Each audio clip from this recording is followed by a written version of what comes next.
Големо јато на сколовранци лета над плажа во Јужна Англија, постојано менувајќи го правецот како под команда. Нивните движења потсеќаат на организирана структура, но внимателно наблюдување не покажува дека нема една птица што другите ја следат. Група научници на Универзитетот на Варвик велат дека причината за тоа е што птиците инстинктивно одржуваат оптимална густина на јатото, за да можат да видат низ него ако има опасност и во исто време да го одржат јатото. Ова е водечкиот истражувач во студијата Даниел Пирс. Тоа е како многу поединци независно да избираат да се однесуваат на начин што однадвор изгледа како организирана структура, но всушност многу поединци иста работа прават во исто време.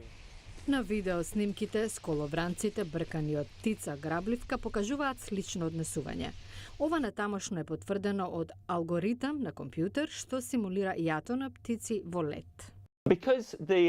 Затоа што јатото е густо, единките полесно ќе ја видат реакцијата на другите птици, а во исто време сакајќи да ја задржат информацијата во својот видокруг.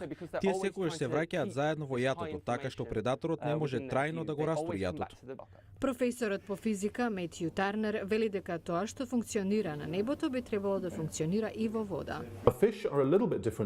Рибите се малку поразлични од птиците, со што имаат различни сетила. Може да го мерат притисокот, на пример, но главно се ослонуваат на видот. Тие ги гледаат другите риби и ние сме убедени дека моделот на однесување е многу сличен.